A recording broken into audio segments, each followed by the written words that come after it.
Today we are going to learn about concept of diversity and types of diversity.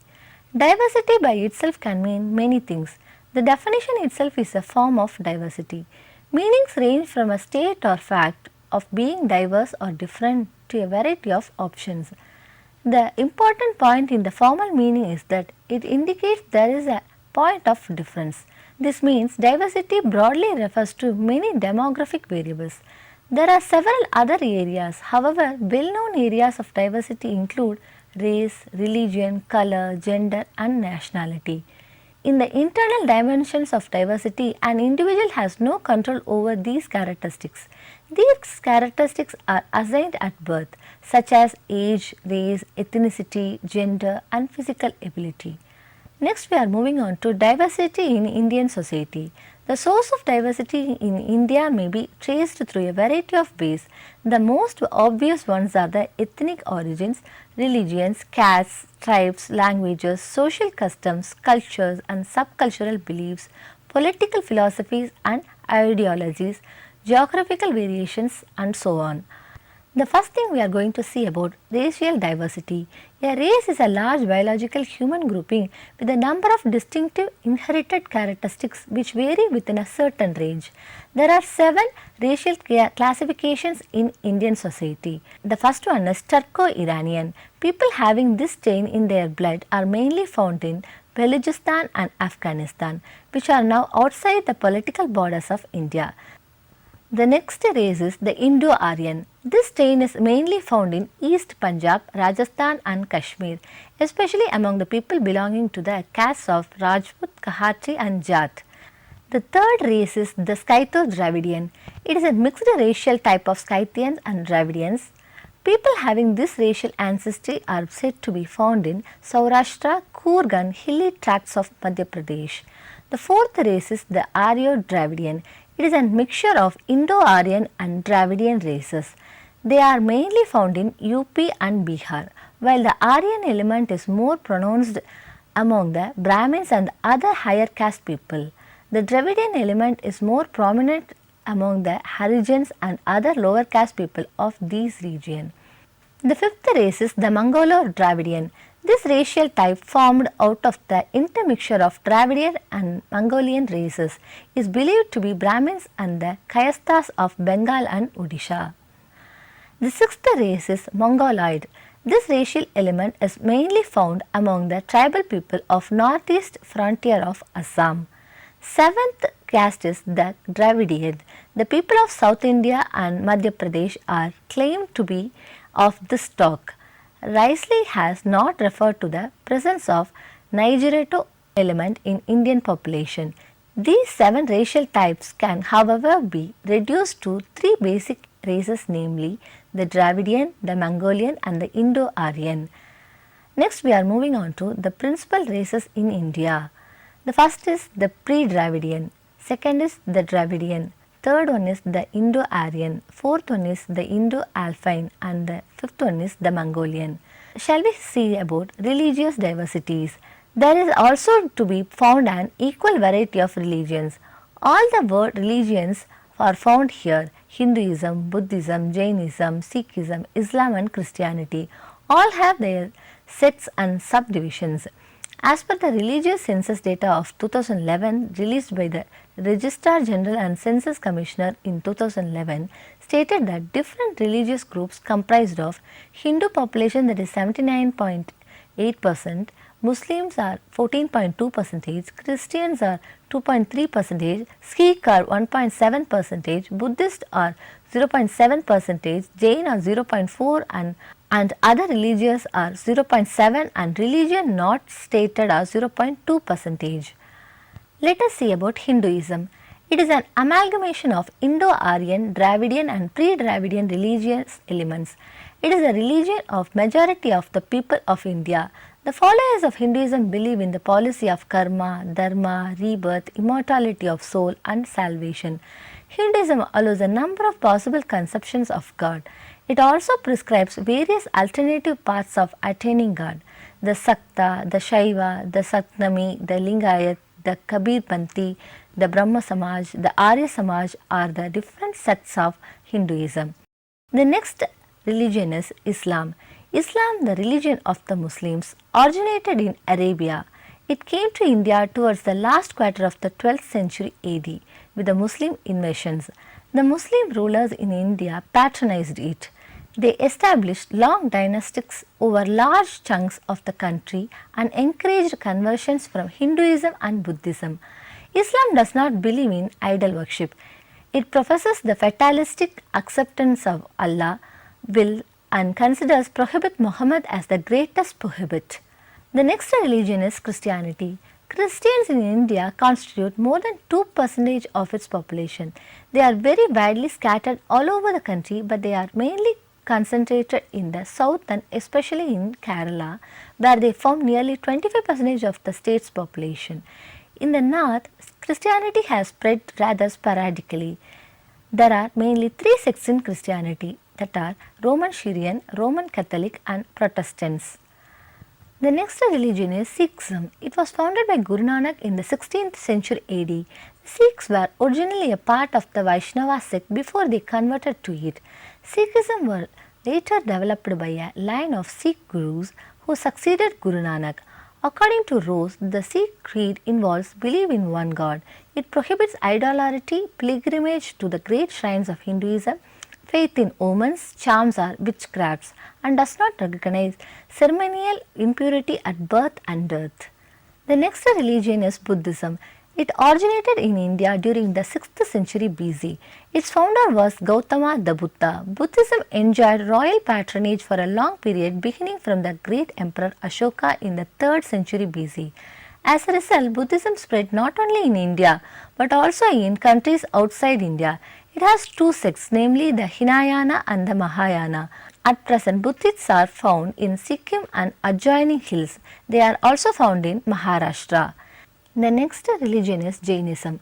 Lord Mahavir established Jainism in India in the 6th century BC. It is very close to Hinduism. Many of the Hindu doctrines are retained in it. Jains, like the Hindus, they worship the cows. They often worship in the Hindu temples and also employ the services of the Brahmin priests in their domestic rites. Jains are mainly urban people and are found in the town and cities of Punjab, UP, Rajasthan, Gujarat and Maharashtra. The next religion is Zoroastrianism or Parsi. The Parsis are the followers of Zoroaster of Zarathustra, came to India in the 7th century AD from Persia in order to escape the forcible conversions to Islam. They worship fire. They expose their dead on the so-called towers of silence to be eaten up by vultures so that the elements earth, fire and water are not defiled by the contact of the dead matter. Their number in India is negligible. They are about 1 lakh in total, half of which live in the city of Mumbai alone. As they are mainly urban, they are the most literate and are on the top of the economic ladder in India. Next one is animism. It is mainly a tribal faith. In India, there are about 25 million people who believe in animism. It is a primitive religion according to which man is believed to be surrounded by a number of impersonal ghostly powers. These powers are said to reside in rocks, rivers, trees, stones like that.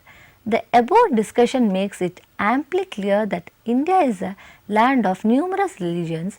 It is in view of this religion's diversity that independent India has declared secularism as one of the main principles of its state policy.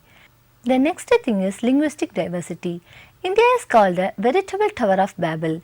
India presents a spectacle of museum of tongues.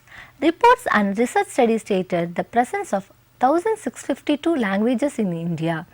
Most of the languages are spoken in North India. This multiplicity of languages creates a new social cleavages in the already divided population of India. The Indian languages can, however, be grouped into 4 different speech families, that are the Indo-Aryan, the Dravidian, the Aztec and Sino-Tibetan. Hindi, Urdu, Punjabi, Assami, Bengali, Odia, Gujarati, Marathi and Kashmiri belong to the Indo-Aryan speech family. The Dravidian linguistic group includes 4 southern languages, namely Tamil, Telugu, Kannada and Malayalam. The tribes of central India speak Aztec languages and the tribes of northeastern India speak the Sino-Tibetan languages. As a result, the domiciles of particular states speak a particular language and the Constitution of India has recognized 22 major languages. The Dravidian language includes Tamil, Telugu, Malayalam and Kannada. English, Portuguese and French are included in the European language family. Portuguese and French are mostly spoken by people in Goa and Pondicherry respectively. Hindi has been accepted as the official language in India. English remains an associate language. Thus, linguistic diversity has posed a major threat to the unity and existence of our country. The next thing is caste and class diversity. As a form of stratification, the caste is peculiar to the Indian society. It may be called as an extreme form of closed class system. The status of individuals in the social hierarchy of determined by birth. The caste system is also found in other parts of the world, but not in a complete form as it is evinced in India. The Indian caste system is divided into the Brahmins, Kshatriyas, Vaishyas and Sudras. It is not confined to Hindus alone. We also find castes among other communities like Muslims, Christians and Sikhs. It is believed that there are about 3000 castes in India. From this, one can well imagine the extent of caste diversity in India. Every society classifies its population into different segments on the basis of occupation, wealth or education, which are considered predominant characteristics of class. Persons belonging to particular segment of society are pronounced as a separate class. They formulate their own values and aspirations for the efficient functioning of their community. Stronger the class consciousness, greater are the chances of social conflicts. In India, which is also a closed society, the class consciousness has been intensified by the pace of social and economic change, and this has threatened the old social order. The next thing is tribe. Tribes have been defined as a group of indigenous people with shallow history having common name, language and territory, tied by strong relationship bonds, practicing endogamy, having distinct customs, rituals and beliefs, simple social rank and political organization, common ownership of resources and technology. However, in India, many of these characteristics are shared by castes. This raises the problem as to how to distinguish them from castes. There have been other conceptual attempts to define tribes. They have been considered as a stage in the social and cultural evolution. Some others have considered that the production and consumption among the tribes are household based, and unlike peasants, they are not part of the wider economic, political and social network. Geographically, the tribes are concentrated in 5 regions, namely Himalayan region, Middle India, Western India, Southern India and the island regions. The next thing is geographical diversity. Geographically, India can be divided into 4 regions. The first is the Himalayan region or the northern mountain wall that extends from Kashmir in the west to Assam in the east. This region includes Kashmir, Kangra, Tehri, Kumaon, Nepal, Sikkim and Bhutan. The second region is the great and big northern plains which are provided with water by the rivers like Indus, Ganges, Brahmaputra. Due to this, the region is most fertile and productive. The third region is comprised of the plateau of the central India and the Deccan. The western Ghats and the eastern Ghats are structured on the 2 sides of the Deccan which meets at Nilgiris. The Coromandel coast stands between the eastern Ghats and the Bay of Bengal. Apart from this, feudalism has been an important part of Indian polity after the Mauryan period and has virtually controlled the political system since 8th century onwards. It ensured that whenever the central authority weakened, the local lord would strive to become independent. A number of local kingdoms like Awadh, Bengal and Hyderabad arose after the decline of Mughal Empire. Support of such rulers helped in developing local dialects and culture, helping the region to grow into a separate and linguistic identity. Regional identity thus is a combination of geographical and cultural identities, and regional consciousness invariably evolves from either or both of these characteristics. When this regional consciousness is coupled with economic disparities, it brings in a contradiction between the community and the state, and the community starts demanding a separate administrative setup in the form of state or autonomous councils where they can preserve their socio-cultural identity and look after well-being of their people, which according to them are neglected. While some such movements have led to successful creation of states, others like Telangana have not been so successful. The region between the Arabian Sea and the Western Ghats is known as the Konkan up and Goa beyond, which it is known as Karnataka, while the southernmost part is known as Malabar coast or Kerala. Undivided India is as large as Europe without Russia. India contains about one-fifth of the total population of whole world. Thus, the physical features of the country, with its numerous rivers and lofty mountains, favors speculative bent of mind among people living in these geographical regions. This geographical feature promoted the growth of composite culture of the country. The next one is social diversity. The people differ considerably in social habits. They differ in their dresses, customs, food habits and manners. Different kinds of festivals are observed in different parts of the country by different categories of people. The next thing is diversity due to foreign influence. India is a large country with different geopolitical conditions in different parts of the country. This has brought differences in social evolution of the groups living in different parts of the country. Apart from the geopolitical diversity, interactions with foreigners due to invasions, trade and missionary activities have also led to foreign influences and social groups coming to India. All these have impacted the Indian society in one way or another.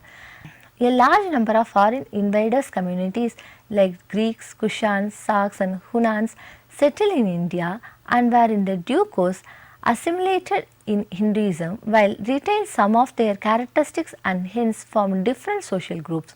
Muslims maintained their separate religious identity but adapted themselves to Indian conditions, creating yet another category of social groups.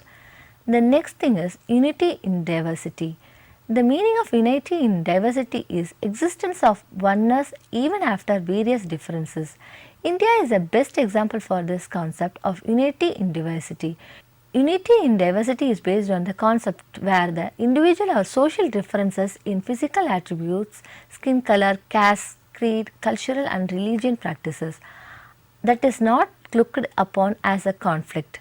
Rather, these differences are looked upon as varieties that enrich the society and the nation as a whole. Unity in diversity is a very important principle because we all live in a diverse world and it is crucial to respect each other and support each other, no matter what our culture, background, gender, orientation or other differences may be. India is a large country. Different regions observe variations in climate. The spoken language of one state is quite different from that of another. They wear different types of garments. They celebrate different festivals and they perform varied religious rites. We can see very clearly here that people of different religions, creeds, castes, languages, cultures, lifestyle, dressing sense, faith in God, rituals of worship live together with harmony under one roof means on one land of India. People living in India are the children of one mother whom we call Mother India. India is a vast and most populated country of the world where people of different religions, that is Hinduism, Buddhism, Islam, Sikhism, Jainism, Christianity and Parsis live together, but everyone believes in one theory of Dharma and Karma. People here are God fearing in nature and believe in purification of soul, rebirth, salvation, luxury of heaven, punishments of hell. People here celebrate their festivals very peacefully without harming other religious people. In spite of these diversities, Indians feel a sense of unity and oneness among them. Thus, we conclude that India is a land of unity in diversity. Hope you understand the concept of diversity. Thank you, students.